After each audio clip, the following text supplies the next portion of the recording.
When you show up to work, are you often guessing what you're supposed to be working on? Is your job description a laundry list of broadly defined duties? If so, you're not alone, and this episode is for you.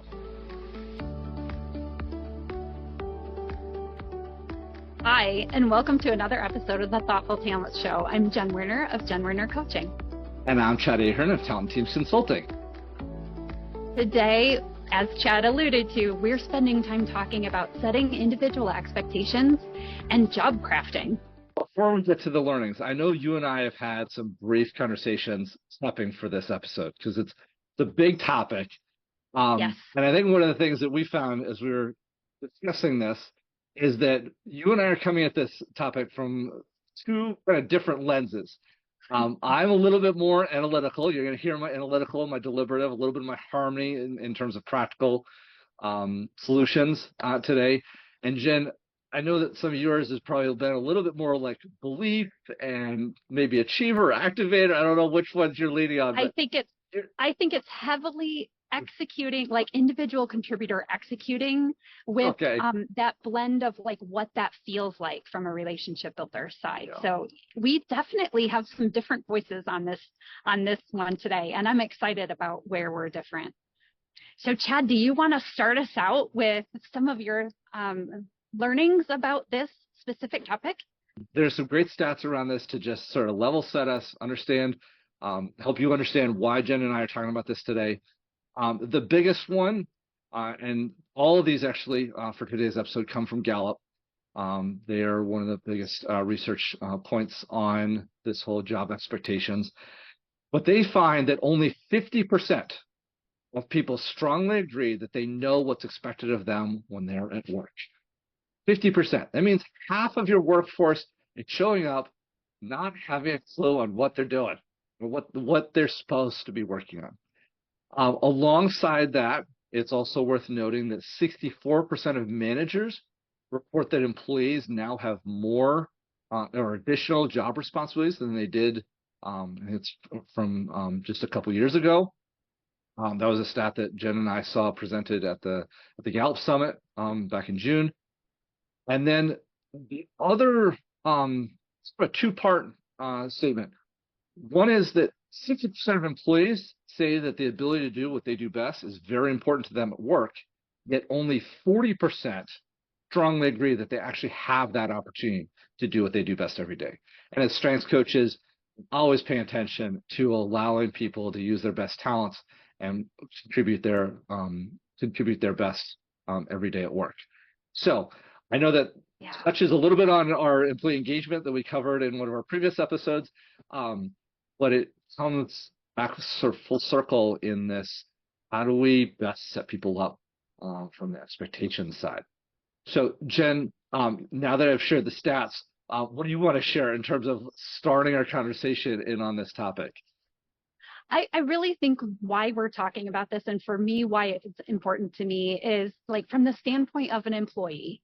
You know, we might be coming to a role. It might be new, or it might be, a role we've done for a while, but we come with an assumed expectation. We have our own expectations of ourselves in that role and what that looks like.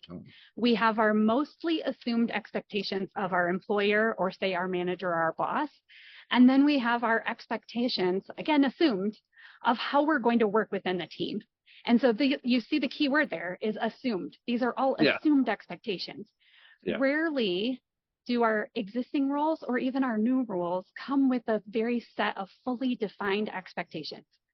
That, so from the past, we're bringing with us what we've done before, what's worked well with us, how we've worked well with another team.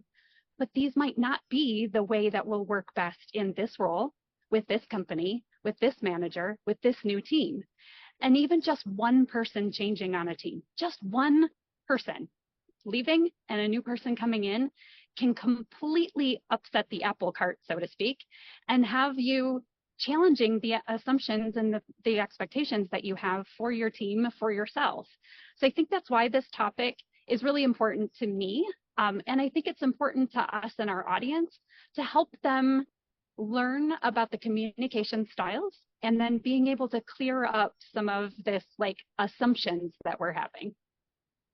I think that's really important. And, as you're saying that, I just immediately start thinking about some of the, I was in a role with my last sort of significant employer before I went out on my own as a coach, where I had the same job description for 7 years. In that 7 years, I had three different directors I reported to. Same job description, three very different sets of expectations about what exactly that job Oh description yeah. or what my goals were and how I was supposed to be achieving them. And so I think you said, one change on the team, even from the team member's perspective, upsets the apple cart a little bit. Now picture that happening when the key person moving in and out is the manager. Oh And yeah. so having the ongoing conversations to clear up the assumptions on both sides of that. As you said, you come with your assumptions. The manager is coming with their own assumptions of, oh, well, here's Chad's or here's Jen's or here's Yep. Jane Smith's job description. They must be doing X, Y, and Z. Well, Right. I've also been in the role for 7 years. I've also figured out some efficiencies and ways to make parts of my job description go a whole lot faster, and actually I can actually do more than say the Yeah. job description outlines. So I think that word you just brought up of assumptions is really key, because we all come into this with any job environment and any job role. We come in with those assumptions and thinking, oh, our manager's going to treat us this way, or they see their Right. goal as achievable in this way, but I'm seeing it in a different way. I think that's super key, and that's one place I would say I completely agree with you that's Yeah. you got to address those assumptions. That one of the other things that pops to mind is, I don't know how many job descriptions you've had that have had that wonderful phrase at the end of the job description, other duties as assigned. Well, what Yeah. exactly does that mean? What's the Right. assumption there, and how broadly do you apply that? The duties as assigned. Does that mean I become the janitor in addition to being, you know, doing my main role? Um, Right. you know, so I think there's a lot of clarity that's needed around how we set expectations and what those are and how we come to the right place. Well, and I love you talking about that, like other duties as defined. So we're kind of getting into that, like what the job description like says specifically. And I Yeah. remember for me personally, I had one specific experience where I was hired as one like part of a role. It was a very cookie cutter job. Like it was pretty well Yeah. defined. There weren't a lot of these other job duties as assigned kind of language to it. But as I worked within my team with my leader, I realized that there were parts of things of the job that I did really well and other parts that I wanted to grow and actually learn more about.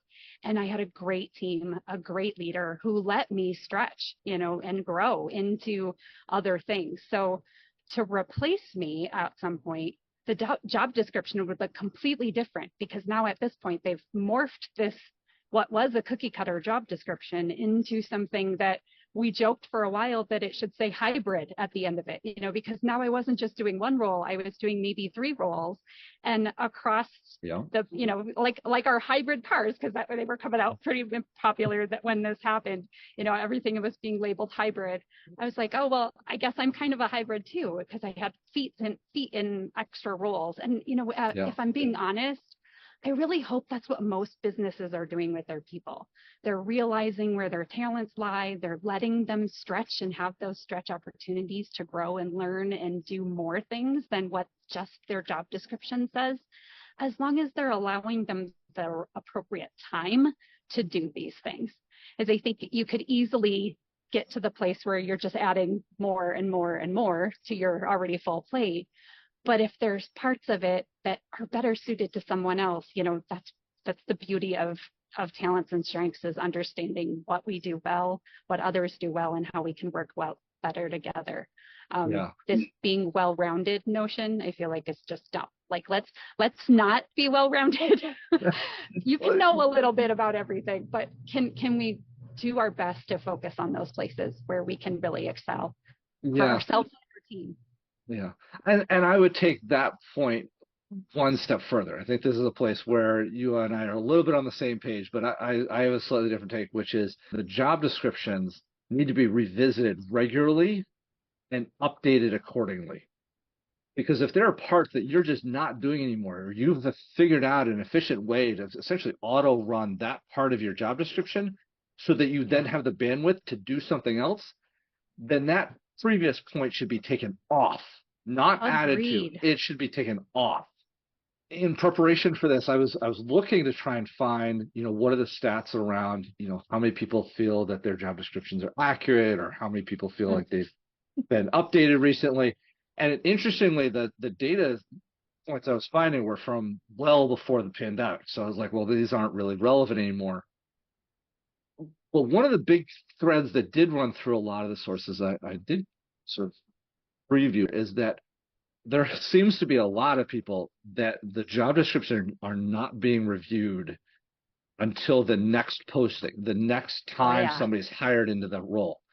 And I think that's a missed opportunity. And this goes, we'll probably touch upon this a little bit when we start talking about what leaders can do differently.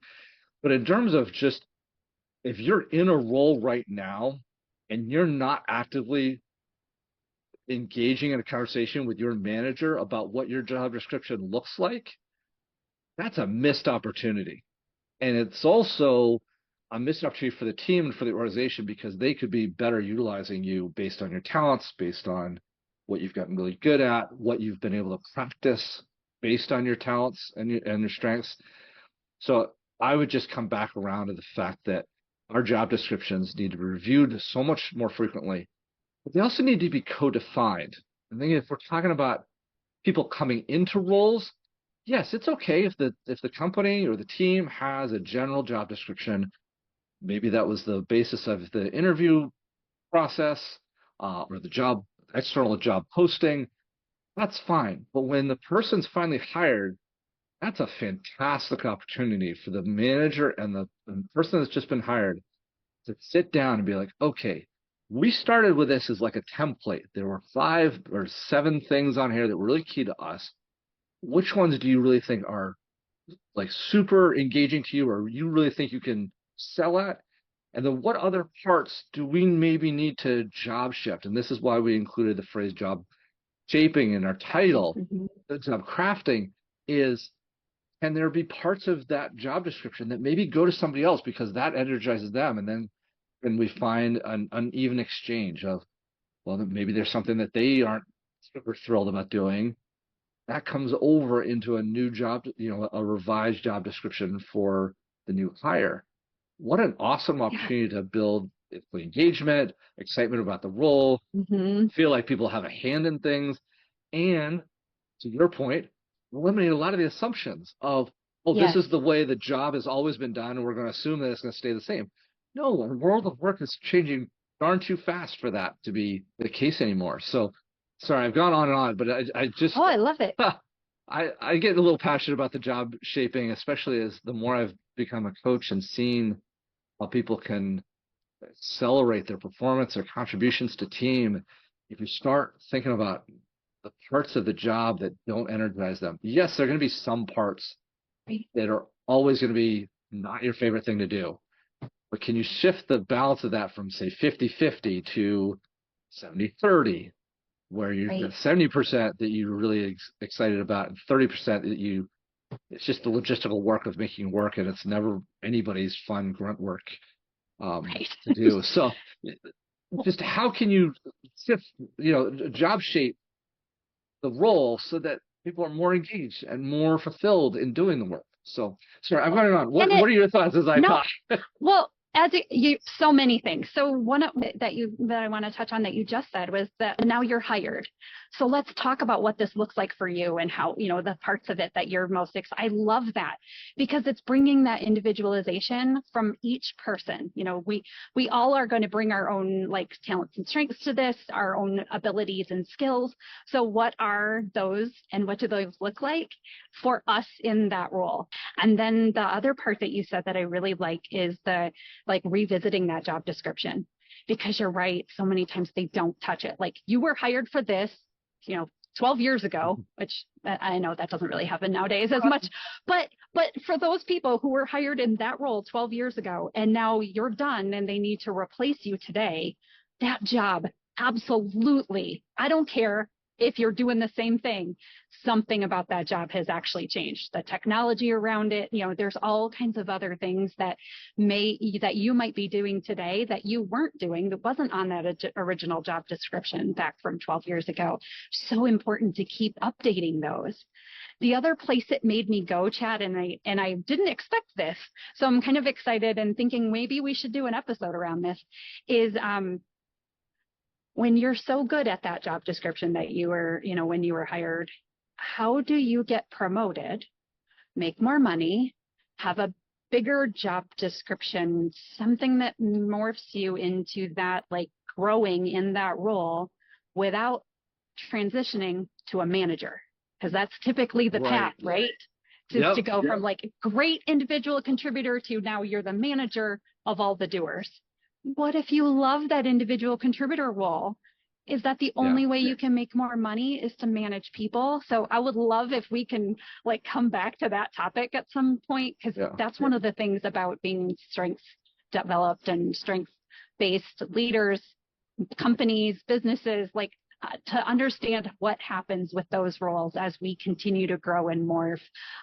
That isn't the old school, like, oh, now you're the manager and then you're the COO and then you're the, the next things. But that just triggered me. And so I wanted to like bring that around, but I would love to have that conversation. Yeah. So I'll share an initial thought for our listeners right now, and then Jen and I will get together and figure out if we're going to do an episode on the awesome idea Jen just had. But I think that is part of the necessary conversation. I think you bring up a really good point that leaders are missing out on not having that conversation, because as people develop, we coach people and we are always encouraging them to develop their talents, increase that profitability, increase their productivity, help with their employee engagement so that them actually staying benefits the company financially long term, because they're more engaged and they stay have longer. All this information about the company, all this stuff you can't just learn. Right. And so going to your point of how do you take that conversation and then make it about professional development, I think this gets into one of the other big conversations that people need to have is those professional development conversations, not annual reviews anymore, but professional development conversations. And maybe this job crafting conversation is part of that, or maybe it's two different conversations, but they should be tied together. But I think that's where that comes in, is that you review the job description, you talk about where they're developing, but then when it comes to the money side, or developing them or figuring out what their role title is, that's where you go, okay, what's the impact that person's having on the organization? Oh, look, they've saved us $500,000 in the last 6 months. Maybe we return some of that to their salary. Not all of it, obviously, it'd be nice, but let's be realistic. Right. But even part of that, can you give them a $10,000, $20,000 pay bump and a higher title because they've gotten so much more efficient, or they've figured out fantastic ways to do their roles that is having an impact in customers or the clients that they serve, or from my old industry in higher ed, are you serving the students better so that you're retaining more students, therefore your income stream is a little bit more steady. So I think there are a lot of different ways to explore that from the conversation we're having here about job descriptions onto the professional development side. They're intertwined, but they are two different conversations. I think one of the other things I just want to add about this conversation piece, there are some other points that I would add to that conversation. Things like, what are the behaviors and norms? How are you, if you're my manager, how am I best interacting with you?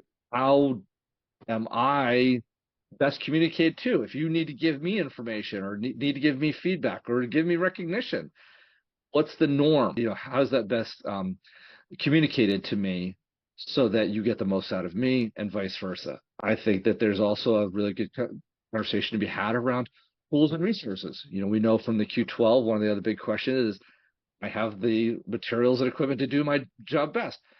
I may have some really great ideas coming into the say I'm a new hire. I may have some really great ideas about the tools and resources that I'm going to go to, but maybe you as the employer say, well, these are our, blue chip systems that we've always used. We've used them for the last 30 years, and we're going to keep using them. You need to get familiar with that.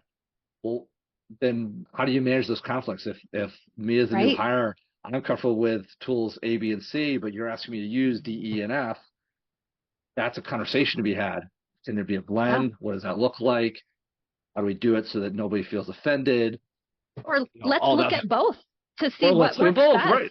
Because this might be an opportunity to, grow the company. You're bringing in those people, hopefully as a yin and yang relationship. You're hoping to bring in new blood, let's say, to rejuvenate what's going on in the workforce, bringing in some new ideas. It's how we learn new things. And I think the last point to that I would just bring in is, what are the cadences of connection, feedback, recognition? Do I need that every month? Do I need that every week? The research says every 7 days. I've had some people I've coached say, well, I don't need it that frequently. But if you want to send me, a recognition little piece every 14 days or every month or something that's all encapsulating, great. But have a conversation, because, again, to your point about assumptions, I may assume, hey, I'm going to get recognition every 7 days. You may be working on the assumption of you may only need it every month. Okay, well, now we've got a disconnect. And disconnection leads to disengagement. So I just think that there needs to be a two-way street about, sort of the job description is a core piece, but the larger circle is all those behaviors and agreed to tools and resources and cadences and, what's appropriate here in this workplace. So just put that out there as this is one of the reasons why we're having this conversation is we've seen it, we've experienced it ourselves. We'd like other people to avoid the challenging moments that you and I have had. Let's move on to strength stuff. I think it flows really perfectly into, we start with a cookie cutter, a specific job description. These are the things that we need to get done, but we're not cogs, we're people. So as we are looking at doing the job, we each have unique abilities, and we should be utilizing our own and our team strengths to do what we need to do better together. And I think from my individual contributor role, where I'm speaking to you guys, you individual contributors, I think the best way strengths can help is by helping us learn to communicate better with each other. So whether it's, between you and your teammate, you and your manager, or even you and customers, if you know and understand those parts of your role that you can use to your and others' benefit, it's really important for you to be able to share what that is, what that looks like, and then also what you might need in order to get on board with something. So I have a few examples, if you'll allow me. Oh, yes? Love it. Okay. All right, let's start with relationship building. So I'm thinking if you have high empathy, you may fully understand what your team is going through on a deep level, that no one has said anything. They don't even have to say anything. You are feeling it. You know who's being left out. You know who's being misunderstood. And you know when we might need to slow things down to bring the team together, really to focus on whatever this goal might be. Charging on without the team cohesiveness can make you, as your high empathy, it can make you really uneasy. So if we transfer that into the executing, let's say you're the high achiever, you're the one who's looking to charge through. You may like to be busy, that you like to work, you like to check things off your list, and pulling away from the work for meetings or other, let's even say fun having, we're going to have I don't want to say it, but forced fun, where work wants you to do something. It's supposed to bring us all together. They want you to stop working to go and do that. That might actually be frustrating to you as an achiever. Okay. And then if we go into strategic thinking, I'm going to pick on strategic because I don't have it.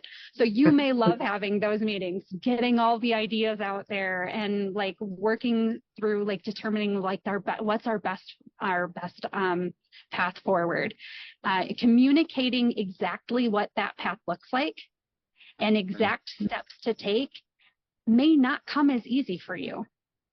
And then if we reach on to influencing, I'm going to pick on command here. So if you're high in command, you may feel so at ease with leading the charge, quickly picking up and leading your group, helping others get on board with an idea, and dealing with the relational side of things may really drain you. So you could see where all four of these together, like if these were our 4 team members and they're leading with these things, you can see how they absolutely need one another. And this is where I think it's really important. We do this work with our clients all the time, is really understanding and being able to communicate what our talent brings, that is what we do that contributes to the team, and then also what our talents need, what we really need to be able to do our best work. And that's where being able to have these conversations, understanding yourself, what you need, what you bring, understanding your teammates, what they bring, what they need, you can really get to this point where we can really work cohesively together. But if you're not having any of these conversations and you're just leaving it up to assumptions, it's that old saying they say about assuming. A donkey out of you and me, right? Right. Hey, some great examples. What struck me about that was how different the conversation would be between those people, each of those people and their manager around what's going to energize them about their job, how to even write their job description. As I was thinking, we mentioned about practical steps. I'm going to take Jen's awesome notes here and take it one step further. I'd encourage leaders to start thinking about how do you refine, if you're redoing the job description, how do you refine that job description to speak to that person's talents and strengths? So again, I'm going to keep it a little bit more general, just talking about sort of relationship focused talents. Are there statements in that job description that say build connections with or collaborate with, all those that are about building community and interaction, versus executing side that you were starting to highlight, where it's thoughtfully complete or execute this program or accomplish. That's going to speak to your activators, your achievers, your even deliberatives or high responsibility. I am responsible for this. I will accomplish X. You change the language, you change the way that person interacts or understands their job, because you're now speaking the language. It goes to your brings and needs. Yeah. It's telling them. It's reframing it around, well, we recognize that this is what you bring. We're going to recognize that in the language of your job description. How powerful is that as a tool if you're talking about employee engagement and wanting to keep people on? Hey, I've got a job description that's not a cookie cutter. It was written for me. And so influencing, improve, build external connections with, direct, all very influencing language, again, to speak to the people that have those talents. And then strategic thinking, big picture language, right? Envision a new plan for program, or offer analysis and synopsis of this massive data set. Okay, you're speaking their language. So I love your examples. I just want to add in that language part. Use language that speaks to those awesome talent themes that you just highlighted. Yeah, I love that, Chad. I think the other thing, this again goes to your points about understand the brings and needs. I've been in situations both on sort of the hiring team side, where I already have the job and we're hiring in a new person, but also being the new hire, where you get a job description and there might be, say, 12 things that are all bulleted, major responsibilities, and they list 10 or 12 of them. I think there needs to be some understanding, again, both sides, and this is why it needs to be a two-way street, but that the person coming into that role might be energized because of their talent themes on points, A, D, F, G, and H, right? And then another person is going to be like B, C, E, H, and I.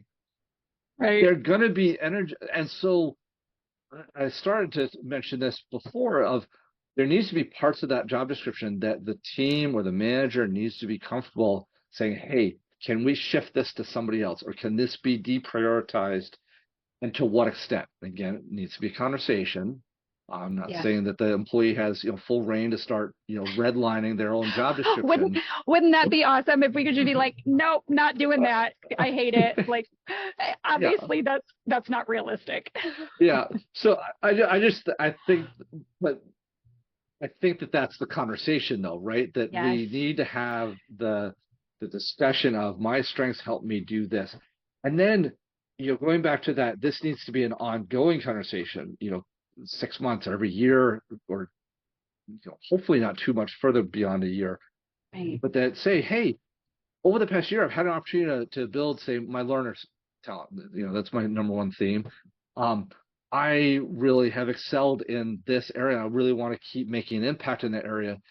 Is that a job component that gets expanded, almost to your point about the professional development? How do I make a further Right. Yeah. impact and a bigger impact?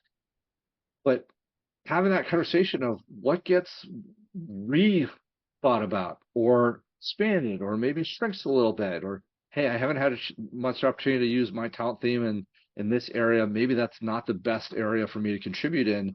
Again, can there be an opportunity to, maybe somebody's itching to take that off my responsibility plate and would prefer to add it to theirs. Yeah. I will say one of the interesting components I found in my research in getting ready for this whole job descriptions conversation is there's actually no legal requirement to have job descriptions. Oh, It was okay. a surprising find for me. Now, this is not to say that everybody listening just needs to go tear up their job descriptions. It can be really helpful for making sure that you're in compliance with things like ADA and um, uh, other legal um, frameworks. And I'm not experienced enough to speak to all of them. But it does open up the conversation of, well, some people think, or some leaders that I've come across seem to think, well, the job description is a job description. It's a legally binding document. It has to stay the way it is. That's not true. Okay. And so there is a far bigger opportunity that I think a lot of leaders and a lot of individual contributors are leaving on the table by not having this conversation. Thinking that the job description is written in stone is not true. Good. Um, I think as I think long that's as, good for yeah, leaders and for individual contributors to hear. If you can yeah. start that conversation, what a great place to grow and build that trust between the two. Yeah. It definitely helps, if there's any confusion about what you should be working on, then you have a shared document.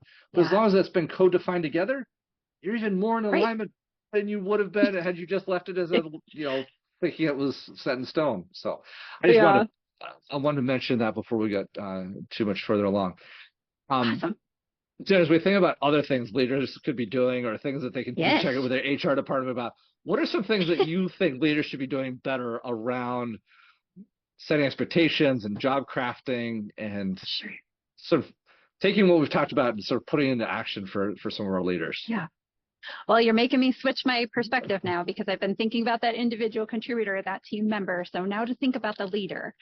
I think the kinds of thought that's around this job description really needs to start at, maybe even before a new employee begins. So like defining what the responsibilities are that are needed. What are those things? Making sure that you have processes and procedures in place. Like what are those things now? So that way when you're talking about them, what everyone else is like. If this is filling another job, what everybody else is using. What are your kind of normal everyday things that you have to help this person do that job?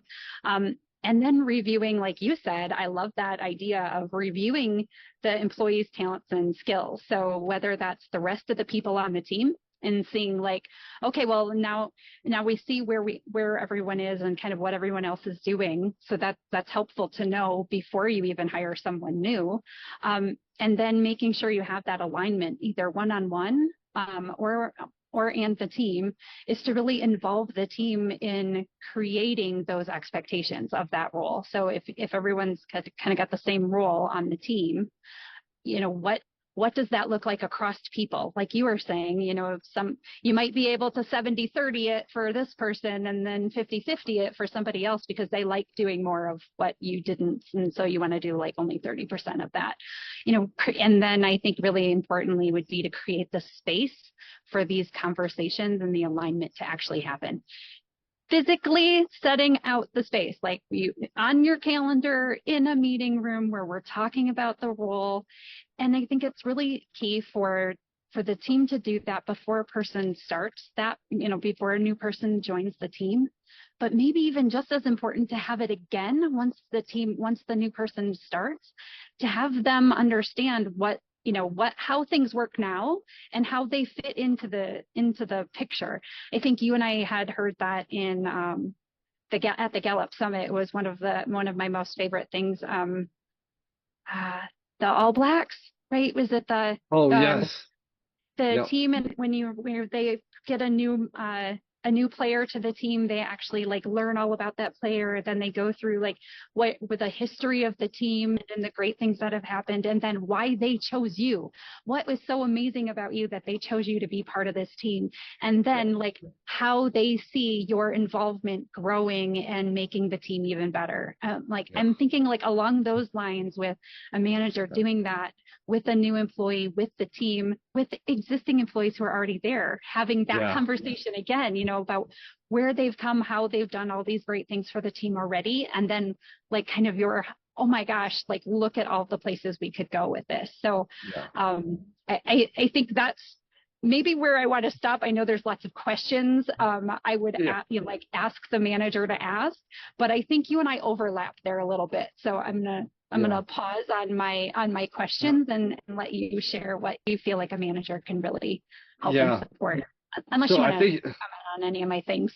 No, so you've already touched on a few of the things that I was going to say about managers.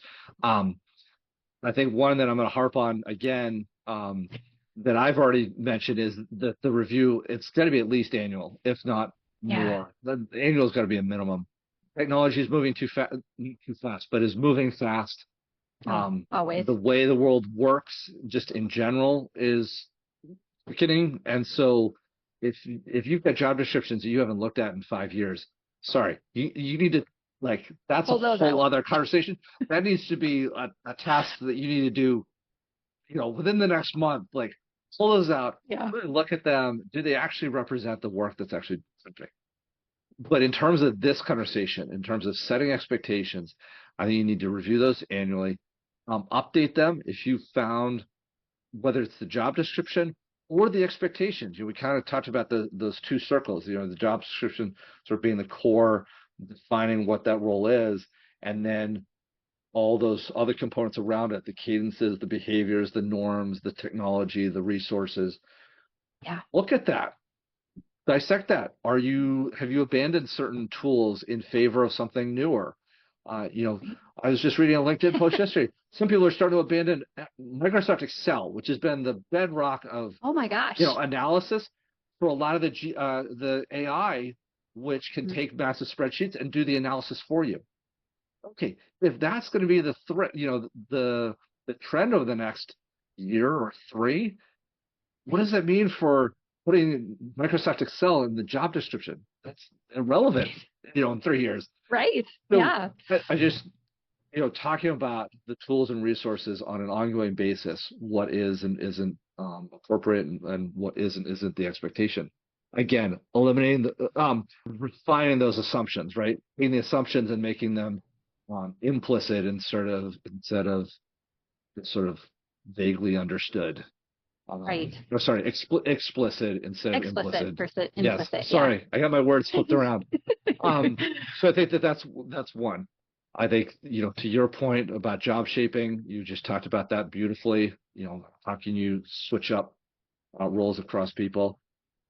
I think the other point that we really haven't talked a ton about, but probably needs to be part of the conversation, is clarifying, again, making explicit the connection between the job description and the goals that need to be achieved. I think that's a real key factor for the leaders. If you have certain goals for the team or for that specific role, how does that job take part in that? So an analogy from the sports realm is we want to win a game. That's the goal. Okay. Well, the goalie I've put in net isn't necessarily shooting on the opponent's net all that often. What is Right. his role in helping us win? Well, it's to defend to the best of his or her ability our net so that goals aren't going in on the other end, our on our end, so that we have fewer opponent goals than we have our goals. Um, Right. how do you define somebody's role as helping you achieve the goal? Yeah. Um, and then the other part that I think is really important, and you and I have talked about this sort of offline in our own professional connections, about sort of the purpose of a user manual for Yes. both the employee and the manager. The manager, in particular, should have essentially a user's manual. What are their brings? What are their needs? How do you best fulfill those needs? What are their communication styles? Um, what are their pet peeves and frustrations? So you make sure you keep the number of frustrations down. Um, so I think that from a leader sharing that with their individual contributors, especially as they come on board, it would be really key. Now, hopefully, the leader can also help the individual contributor develop, if they don't already have one, a user manual for that employee, that Yeah. individual contributor, so that the individual contributor can share that with the people they interact with. Be like, hey, this is what I bring, this is what I need. Yeah. You highlighted that really well. Um, but also, what pisses them off? How do you not frustrate me? How do you best communicate with me? Is it Slack? Is it email? Is it pick up the phone and just Right. talk to me? Uh, that's a big component that leaders should be really leaning into is how do you communicate such a user's manual. Um, Yeah. Yeah, so I love that. I so love that idea of that user's manual because whether you're the team member or the team leader, having the information, if you're a team leader, having the information about each of your team, each of the people on your team, it can help you so much with having some of the conversations. Not some of them, all of the conversations you're going to have, because now you know what it is that they're good at, the things that frustrate them, that make them in a bad mood, that I'm thinking back to our activator episode where I'm talking about, like, people are talking about lunch and what they're going to have for lunch, and we're in the middle of an important meeting and I have things to do, and I'm starting to get like, I'm going to go green, I'm going to Hulk out because we're not getting things done. I think understanding that about each other, for a manager to yep, understand it about a teammate to understand it about each other, those things are so key. And it's just breaking down all those barriers that we put up where, we could just be honest and open with one another, know what to expect, and then know what's expected of us. So I love this yeah, conversation. yeah.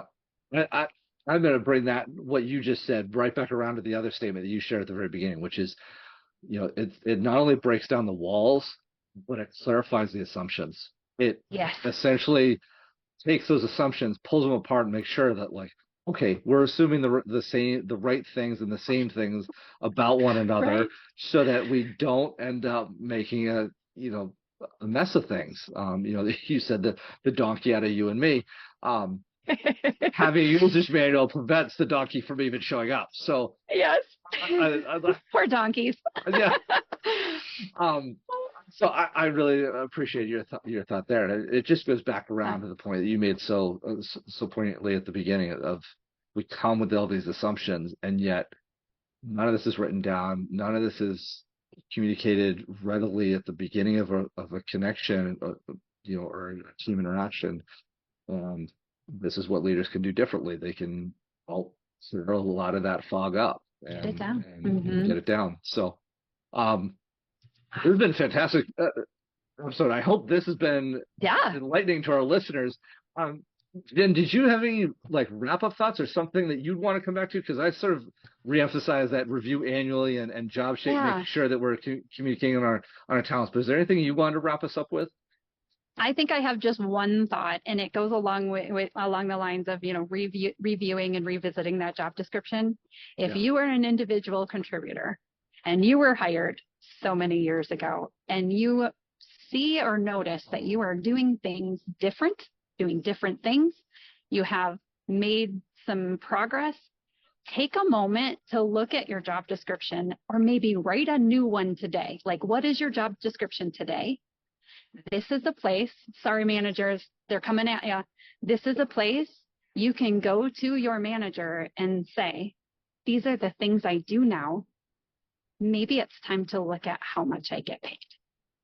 So just putting it out there. No, when you are doing and bringing what you do to your best to the team, I think you are absolutely within your right to be rewarded correctly for that. So if you see lots of growth and you haven't seen lots of growth in your paycheck, this is maybe a place where you could start that conversation. Yeah. I don't want to intrude too much on that awesome wrap up. I think that's a great statement. I would just add the one small thing of, because you've developed your talents and your strengths in relation to, you've expanded your impact of your job description and how that's worked out. That's the only piece that I would just add to your awesome, Jen, that's fantastic to end with that of, thanks. Bringing that job description back out and looking at it again. Beautiful point. So we got to advocate for ourselves. Yes, and we managers, do. You need to advocate for yourself as well. You may not be just checking people's time cards anymore or approving vacations. You're doing different things now, having conversations with people to make sure that they're developed and growing. So, okay, this goes for you too. Like, look at your job descriptions and maybe get to your upline to find out what that means for you in your role. Yeah. No, I think that's great. So I will just say, in that vein, if this has been an encouraging conversation to you, if you have found this helpful as you consider this episode, I'm going to be the first one that keeps encouraging you to keep playing to your strengths, because this is what this whole conversation has been all about. And always be uniquely you. If you like this episode, we encourage you to like, follow, and subscribe to wherever you find your podcasts.